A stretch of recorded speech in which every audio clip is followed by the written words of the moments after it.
Movie lovers எல்லாருக்கும் ஒரு பெரிய வணக்கம். நாம இன்னைக்கு பார்க்க போறது 2024 ரிலீஸ் ஆன ஒரு கொரியன் ஆக்ஷன் த்ரில்லர் தான். ஃபர்ஸ்ட் இந்த படத்தோட ஒன்லைன் பத்தி பார்த்துடலாம். அப்பா அம்மாவெல்லாம் இழந்து தனக்கு உறவுன்னு சொல்லிக்கிறதுக்கு சித்தப்பா மட்டுமே இருக்கிறாங்க அப்படின்னு வாழ்ற நம்ம ஹீரோயின் ஒரு கட்டத்துல அவளோட சித்தப்பாவும் சூசைட் பண்ணிட்டு இறந்து போயிடுறாரு. அவர் செத்ததுக்கு அப்புறம் இது வரைக்கும் அவங்க சித்தப்பாவை பத்தி அவளுக்கே தெரியாத ஒரு சில விஷயங்கள்லாம் அவளுக்கு தெரிய வருது. அதெல்லாம் தெரிஞ்சுக்கிட்டதுக்கு அப்புறம் அவங்க சித்தப்பாவோட எதிரிங்க எல்லாம் நம்ம ஹீரோயினை கொல்ல பாக்குறாங்க. அவங்க எல்லாம் யாரு, எதுக்காக இவளை கொல்லணும், அவங்க கிட்ட இருந்தெல்லாம் இவ தப்பிச்சாலா இல்லையா, அவங்க சித்தப்பா எப்படி இறந்தாரு அப்படிங்கறத ஒரு வெறித்தனமான ஸ்கிரீன் பிளேயோட சொல்றதுதான் எ ஷாப் ஃபார் கில்லர்ஸ் அப்படிங்கிற Korean drama. So let's get started. நான் உங்கள் வி, இது உங்கள் மூவி மேக்னெட் தமிழ்.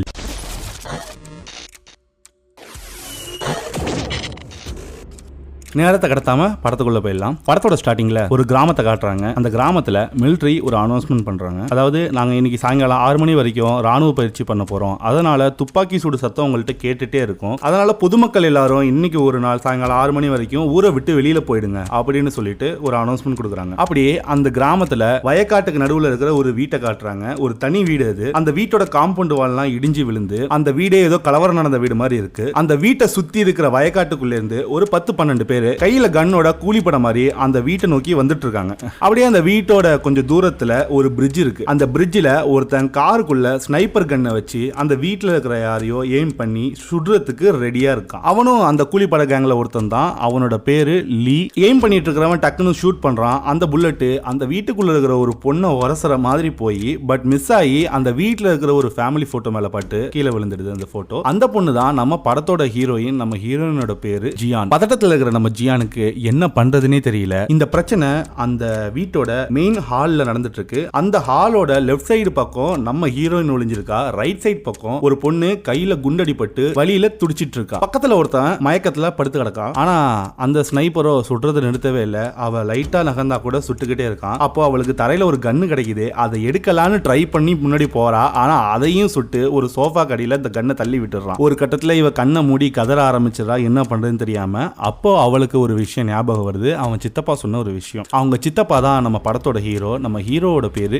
ஜின். கண்ண முடி நினைச்சு பாக்குறா. கொஞ்ச நாளைக்கு முன்னாடி அவளோட சித்தப்பாவும் அவளும் அவங்க வீட்டுல உட்காந்துட்டு ஒரு டிவியில ஒரு படம் பார்த்துட்டு இருப்பாங்க. அது ஒரு ஆக்ஷன் படம். அந்த படத்துல வர ஹீரோ எதிரிங்க சொல்ற எந்த புல்லட்லயுமே படாம எஸ்கேப் ஆகி ஓடிட்டு இருப்பான். அதை பார்த்துட்டு நம்ம ஹீரோயின் இது என்னடா கொடுமை கூத்தா இருக்குது, ஒரு புல்லட் கூட வாடாம மேல படாது அப்படின்னு சொல்லிட்டு விளையாட்டா சொல்றா. அதுக்கு நம்ம ஹீரோ இல்ல நீ கெஸ் பண்ணது தப்பு, அவனோட எதிரிங்களால அவனை எங்கெல்லாம் சுட முடியாதுன்னு அவனுக்கு நல்லாவே தெரியும். அதனாலதான் அந்த இடமா பார்த்து ஓடிட்டு இருக்கான். இதுக்கு பேர் பிளைண்ட் ஸ்பாட்ஸ்னு சொல்லுவாங்க அப்படின்னு சொல்றா. ஆனா அதையும் நம்ம ஹீரோயின் வந்துட்டு பெருசா கண்டுக்கல.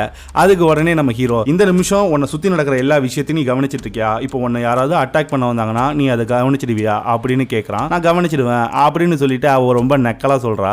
உடனே அவன் கையில இருக்கிற ஸ்பூனை வந்து அவ கழுத்துல குத்துற மாதிரி கொண்டு போய் நிறுத்தி இதை நீ ஏன் கவனிக்கல அப்படின்னு கேட்கறான். கீழே இருந்து வரதை நான் எப்படி கவனிக்கிறது அப்படின்னு சொல்றான். அதுக்கு அவனு அதே தான் நானும் சொல்றேன்.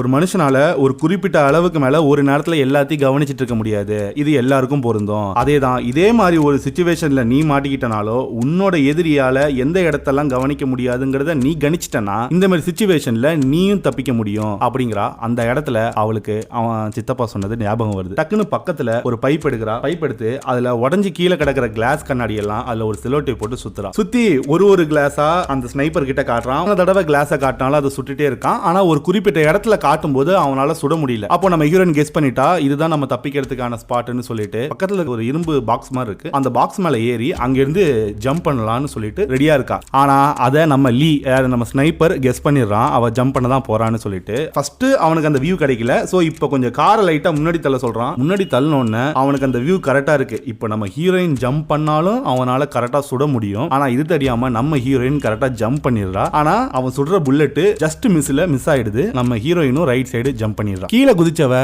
அவன் தள்ளி விட்ட கன்னை எடுக்கலான்னு ட்ரை பண்றா. அது ஒரு சோஃபா கடியில மாட்டிட்டு இருக்கு. எடுக்கலான்னு எவ்வளவு ட்ரை பண்ணியும் அவளால எடுக்க முடியல. கடுப்பானவ அந்த சோஃபாவே புரட்டி போட்டுட்டா. புரட்டி போட்டதுக்கு அப்புறம் தான் தெரியுது அவளுக்கு மட்டும் இல்ல நம்ம எல்லாருக்குமே ஷாக்கு. அந்த சோஃபால ஒரு ஸ்னைப்பர் கன் அட்டாச் ஆயிருக்கு. கண்ணா பெரிய லட்டு தின்ன ஆசையான்னு சொல்லிட்டு அந்த பெரிய ஸ்னைப்பரை எடுத்து நம்ம சுட்டுட்டு இருக்கிற லீய பார்த்து ட்ரிகர் அமுத்துறா. அந்த இடத்துல தான் நம்ம படத்தோட டைட்டில போட்டு ஆரம்பிக்கிறாங்க.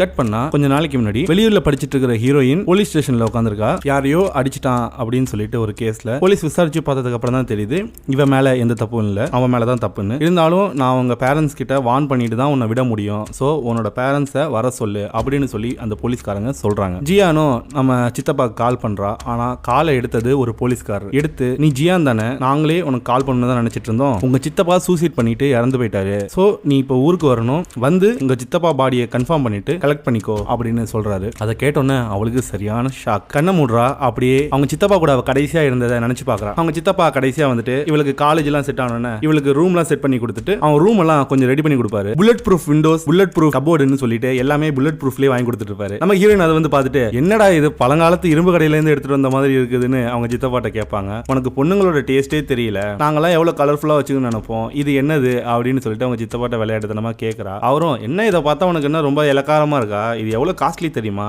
அது மட்டும் இல்ல இது சரியான சேஃப்டி, ஒரு புல்லட் மலையே பெஞ்சாலும் நீ இந்த கபோர்டுக்குள்ள ஒளிஞ்சுக்கிட்டனா உனக்கு ஒண்ணுமே ஆகாது அப்படின்னு சொல்றாரு. என் ரூம்ல எதுக்கு அந்த மாதிரி எல்லாம் நடக்க போகுதுன்னு சொல்லிட்டு ஹீரோயின் சொல்றா. அப்போ பக்கத்துல அவளோட ஐடி கார்டு ஒன்று இருக்கும். அதை நம்ம சித்தப்பா எடுத்து பார்த்துட்டு, இந்த பார் ஜியான், நான் இப்போ ஒன்று சொல்றத எப்போதுமே ஞாபகம் வச்சுக்கோ, இந்த ஸ்கூல் ஐடி நம்பர் தான் உன்னோட பிறப்புல இருந்து இறப்பு வரைக்கும் உன் கூடவே வரப்போறது, அதனால இதை நீ என்னைக்குமே மறந்துடக்கூடாது, எப்பவுமே ஞாபகம் வச்சுக்கணும், உன் தூக்கத்துல எழுப்பி கேட்டா கூட நீ சொல்லணும் அப்படின்னு சொல்லிட்டு இதை மனப்பாடம் பண்ணுன்னு சொல்றாரு. சொல்லிட்டு அவரும் ஒரு போட்டோ எடுத்து வச்சுக்கிறாரு. கட் பண்ணா கரண்ட்லி நம்ம ஹீரோயின் வந்துட்டு ஊருக்கு போயிட்டாங்க. ஊருக்கு போயிட்டு ஒரு டாக்ஸில அந்த ஹாஸ்பிட்டலுக்கு போயிட்டு இருக்காங்க. அந்த டாக்ஸி டிரைவர் நம்ம ஜியானை பார்த்து, நீ ஜியான் தானே, உன்னை எனக்கு தெரியும், நானும் உன் சித்தப்பாலாம் ஒன்னாதான் படிச்சோம், உன்னை சின்ன வயசுல பார்த்தது, நல்லா வளர்ந்துட்ட அப்படின்னு சொல்லுவாரு. சொல்லிட்டு ஜின்னு எப்படி இருக்கான் அப்படின்னு விசாரிப்பாரு. அவர் நேத்து தான் இறந்து போனாருன்னு சொல்லிட்டு ஜியான் சொல்லுவா. உடனே அவருக்கு சரியான ஷாக். டக்குன்னு ஒரு சடன் பிரேக் போடுவாங்க. ரெண்டு பேரும் ஹாஸ்பிட்டல் போயிடுவாங்க. போயிட்டு ஜின்னுக்கு வந்துட்டு இந்த இடத்துல எல்லாம் ஃபியூனரல் பண்ணாத, பக்கத்துல ஒரு பெரிய பில்டிங் இருக்கு, அங்க எனக்கு தெரிஞ்சவன் ஒருத்தன் இருக்கான், சோ நீ அவங்கிட்ட போ, நான் அவன்கிட்ட கால் பண்ணி பேசிடுறேன், நீ எதுக்கும் கவலைப்படாத, உனக்கு எப்படி ஆறுதல் சொல்றதுன்னே தெரியலன்னு சொல்லி அந்த பொண்ணை அனுப்பி வச்சிருவாரு. நம்ம ஜியானும் போயிட்டு ஜின்னோட பாடியை பார்த்தா அவரோட கழுத்துல குத்துன அந்த மார்க் இருக்கும். அதை பார்த்துட்டு அந்த போலீஸ்காரர்கிட்ட, சூசைட் பண்ணிக்கணும்னு நினைக்கிறவங்க கழுத்து அடுத்து தான் சாவாங்க, இந்த மாதிரி கழுத்துல குத்தி சாவாங்களா, எனக்கு கொஞ்சம் சந்தேகமா இருக்கேன்னு கேட்பா. அதுக்கு போலீஸ்காரன், இல்ல அட்டாப்சில வந்துட்டு சூசைட் பண்ணிக்கணும்னு நினைக்கிறவங்க இந்த மாதிரியும் பண்ணிக்க முடியுங்கிற மாதிரி கன்ஃபார்ம் பண்ணிருக்காங்க, உங்களுக்கு வேணும்னா நான் அந்த அட்டாப்சி ரிப்போர்ட்டை உங்களுக்கு அனுப்புறேன் அப்படின்னு சொல்றாரு. இல்ல பரவாயில்ல, இவர் இப்படி இறந்ததுல எனக்கு ஒன்னும் ஆச்சரியம் இல்ல அப்படின்னு சொல்றா. கையெழுத்த போட்டுட்டு பாடியை வாங்கிட்டு கிளம்பிட்டா. அந்த ஃபியூனரல் ஹாலுக்கு போறா. போயிட்டு அங்க இவளுக்கு தேவையான அந்த ட்ரெஸ் எல்லாம் வந்து செலக்ட் பண்ணிட்டு இருக்கா. அப்போ அங்க இருக்கிறவங்க, உங்க சித்தப்பாவோட போட்டோ, ஒரு நல்ல போட்டோ வேணும் அப்படின்னு கேக்குறாங்க. அதை எடுக்கிறதுக்கு அவ வீட்டுக்கு வரா. வீட்டுக்கு வந்த உடனே உள்ள போகாம வெளியிலேயே கதவுகிட்டே நின்றுட்டு இருக்கா. அவளுக்கு உள்ள போறதுக்கு கொஞ்சம் தயக்கமாவே இருக்கு. அப்படியே வெளியில வாசப்படியிலே உட்காந்துட்டா. அப்போ ஒருத்தன் வரான். அவன் யாருன்னு பாத்துக்கிட்டீங்கன்னா அவன் பேரு ஜொங்பின். அவன் வந்து நம்ம ஜியானோட ஸ்கூல் ஃப்ரெண்ட் சின்ன வயசுல. அவன் வந்து பார்த்துட்டு, என்ன ஞாபகம் இருக்கா அப்படின்னு கேட்கறான். ஞாபகம் இருக்கு, நீ ஜொன்பின் தானே, எப்படி இருக்க அப்படின்னு விசாரிச்சுட்டு இருக்கா. அதுக்கப்புறம் ரெண்டு பேரும் உள்ள போறாங்க. அவன் அந்த வீட்டில் இருக்கிற ஒரு ஃபேமிலி போட்டோல அவங்களோட சித்தப்பாவோட போட்டோ எடுத்து அதை எடிட் பண்ணி கொடுத்துட்டு இருக்கான். எடிட் பண்ணிட்டு இருக்கும் போதே சொல்லிட்டு இருக்கான், அந்த மாதிரி கடைசியா உங்க சித்தப்பா கிட்ட தான் பார்ட் டைமா ஒர்க் பண்ணேன், கம்ப்யூட்டர் இன்ஜினியரிங் முடிச்சுட்டு நான் வேலை இல்லாம இருந்தேன், உங்க சித்தப்பா தான் பார்ட் டைமுக்கு ஆள் வேணும்னு சொல்லிட்டு நோட்டீஸ் வட்டி இருந்தாரு, அதை பார்த்துட்டு நான் அங்க வேலைக்கு வந்திருந்தேன் அவரோட அக்ரிகல்ச்சரல் வெப்சைட் எல்லாம் ரெடி பண்றதுக்கு, அதனாலதான் அவரோட கான்டாக்ட் லிஸ்ட்ல கடைசியா கான்டாக்ட் பண்ணதா என்னோட நம்பர் தான் இருக்கும், நான் தான் போலீஸுக்கு போன் பண்ணி வர சொன்னேன் அவர் இறந்து கிடந்ததை பார்த்துட்டு அப்படின்னு சொல்லுவான். ஆமா நீ இப்பதான் வரியா, உங்க சித்தப்பா இறந்து கிடந்த இடத்த போய் பாத்தியா, அந்த பாத்ரூமை கிளீன் பண்ணியா அப்படின்னு சொல்லி கேட்பான். இல்ல எனக்கு உள்ள போறதுக்கு கொஞ்சம் பயமா இருக்கு, நான் போல, இன்னும் போவே இல்லை அப்படின்னு சொல்லுவா. அவனும், உனக்கு ஒன்றும் பிரச்சனை இல்லைன்னா நானே கூட கிளீன் பண்ணிடுறேன், நீ போயிட்டு ஃபியூனரல் வேலையெல்லாம் பாருன்னு சொல்லிட்டு அவளை அந்த ஃபியூனரலுக்கு அனுப்பிடுவா. இவன் இங்க கிளீன் பண்ணிட்டு இருப்பான். அப்படியே நம்ம ஜியானோ அந்த ஃபியூனரலுக்கு போயிடுறா. ஃபியூனரல்ல நம்ம ஜின்னோட ஃப்ரெண்ட்ஸ் ஒரு சில பேர் வந்திருக்காங்க. ஆனா அங்க இருக்கிறவங்க யாருக்குமே தெரியாத மாதிரி ஒரு ரெண்டு ட்வின்ஸ் வராங்க. அவனுங்க பட்டியே வரானுங்க, சரக்கு எடுக்கிறானுங்க, அடிக்கிறானுங்க, கிளம்பி போயிடுறானுங்க. அவனுங்க யாரு, உன் சொந்தமா அப்படின்னு வந்துட்டு அந்த டாக்ஸி டிரைவர் நம்ம ஜியான்ட்ட கேட்கறான். இல்ல எனக்கு தெரியாது, யாராவது பக்கத்து தெருக்காரங்களா இருப்பானுங்க அப்படின்னு அவ சொல்றா. இல்ல நான் ரொம்ப நாளா இந்த ஏரியால தான் இருக்கிறேன், எனக்கு எல்லாரையுமே தெரியும், இவங்க கண்டிப்பா இந்த ஏரியா கிடையாது அப்படின்னு சொல்றான். அதுக்கப்புறம் அதை பெருசா கண்டுக்கல. ஃபியூனரல் முடிஞ்சு மறுநாள் நம்ம ஜின்னோட பாடிய சுடுகாட்டுக்கு எடுத்து போய் எரிக்கிறாங்க. எரிச்சிட்டு அவனோட அஸ்தியை எடுத்துட்டு கிளம்புறதுக்கு ரெடியா இருக்காங்க. பஸ் கிளம்புறதுக்கு முன்னாடி நாம ஒரு தம்மு போட்டுட்டு வந்துடலாம்னு சொல்லிட்டு நம்ம ஜியான் பஸ்ஸுக்கு வெளியில தம் எடுத்து வாயில வைப்பா. ஆனா கையில லைட்டர் இருக்காது. அப்ப ஒருத்த வந்து பத்த வைப்பான். அவன் யாருன்னு பாத்துக்கிட்டீங்கன்னா அந்த பஸ்ஸோட டிரைவர். பத்த வச்சுட்டு, இந்த மாதிரி நீங்க தம் அடிச்சு முடிச்சிட்டீங்கன்னா நம்ம உடனே கிளம்பிடலாம் அப்படின்னு சொல்லுவான். அவளும் நன்றின்னு சொல்லிட்டு வெளியில தம் அடிச்சுட்டு உள்ள போவா. உள்ள போனதுக்கு அப்புறம் அவளுக்கு பின்னாடி உட்கார்ந்து இருக்கிறவங்க எல்லாம் நம்ம ஜியானை பத்தி பேசிட்டு இருப்பாங்க. இந்த மாதிரி இவ வந்து நம்ம ஜின்னுக்கு ரொம்ப க்ளோஸ் எல்லாம் கிடையாது போல, அவன் இறந்துட்டான், இறந்துட்டான், ஆனா இவ ஒரு சொட்டு கண்ணீர் கூட விட மாட்டா அப்படின்னு சொல்லிட்டு இருப்பாங்க. அதை கேட்டு இவளுக்கு உள்ள ரொம்ப கஷ்டமா இருக்கும். வெளியில எதுவும் காட்டிக்க மாட்டா. வீட்டுக்கு போனோன்னு அவனோட ஃப்ரெண்டு அந்த ஜொங்பின் இருக்கான் இல்லையா, நான் இப்போ கிளம்புறேன், உனக்கு ஏதாவது தேவைனா எனக்கு போன் பண்ணு, அவங்க பஸ்ல பேசினதெல்லாம் நினைச்சு நீ எதுவும் வருத்தப்படாத அப்படின்னு சொல்லிட்டு அங்க இருந்து கிளம்புறான். நம்ம ஹீரோயின் வீட்டுக்குள்ள போறா. போயிட்டு ட்ரெஸ் சேஞ்ச் எல்லாம் பண்ணிட்டு ஹாலுக்கு வரா. ஹால்ல வந்து பார்க்கும்போது அவ ஸ்கூல் படிக்கும் போது அவங்க சித்தப்பா கூட அந்த வீட்டுல இருந்த சில மெமரிஸ்லாம் அவளோட மனசுல வந்து போகுது. அதை நினைச்சு பார்த்ததும் ஓன்னு அழுக ஆரம்பிச்சிடறா. அப்போ நம்ம ஜொங்பின் அவனோட ஃப்ரெண்ட் இருக்கான்ல, அவன் டக்குன்னு வீட்டுக்குள்ள வந்துடுறான். ஒன்றும் இல்லை, அவன் பாத்ரூம் கிளீன் பண்ணிட்டு இருந்தான்ல, பாத்ரூம் கிளீன் பண்ணிட்டு இருக்கும்போது அந்த பாத்ரூம்ல இருந்த ஒரு கபோர்ட்ல ஒரு ரத்தக்கரை இருந்திருக்கும். அந்த கபோர்டை திறந்து பார்த்தா அதுல ஒரு போன் இருந்திருக்கும். அந்த போனை இவள்கிட்ட கொடுக்கணும்னு நினைச்சு மறந்துருப்பான். அதை திருப்பி கொடுக்கறதுக்காக வீட்டுக்குள்ள வருவான். அப்ப நம்ம ஹீரோயின் அதை நினைச்சு பார்த்து ஓன்னு அழுதுகிட்டு இருப்பா. அதை பார்த்த உடனே நான் போயிட்டு அப்புறம் வரேன் அப்படின்னு சொல்லிட்டு கிளம்புவான். நம்ம ஹீரோயின் இல்ல நீ கொஞ்ச நேரம் என் கூட இரு, எனக்கு தனியா இருக்க வேணான்னு தோணுது அப்படின்னு சொல்றான். அவனும் சரின்னு சொல்லிட்டு அவ கூட உட்காந்துருக்கா. நம்ம ஹீரோயின் அவன் தோல்ல சாஞ்சி அழுதுட்டு இருக்கா. அழுதுட்டு அப்படியே கொஞ்ச நேரம் கழிச்சு எழுந்திருக்கிறா. எழுந்திரிச்ச உடனே இது உங்க சித்தப்பாவோட போன் தானே, இது அந்த பாத்ரூம்ல கிடைச்சது அப்படின்னு சொல்லிட்டு அவன் அந்த போனை கொடுக்குறான். அப்படி கொடுக்கும்போது இல்லையே, நானும் எங்க சித்தப்பாவும் நான் காலேஜ் சேரும் போதே புது போன் வாங்கிட்டோம், இது அவர் போனான்னு எனக்கு தெரியல அப்படின்னு சொல்றா. இது பழைய மாடல் போன் தானே அப்படின்னு சொல்லிட்டு அந்த போன் எடுத்து பாக்குறா. அந்த போனுக்கு ஒரு மெசேஜ் வருது, உன்னோட அக்கௌண்ட்டுக்கு நாங்க 70 மில்லியன் வான் போட்டுட்டோம், என்னோட பொருள் எனக்கு எப்போ கிடைக்கும் அப்படின்னு சொல்லிட்டு ஒரு மெசேஜ் வருது.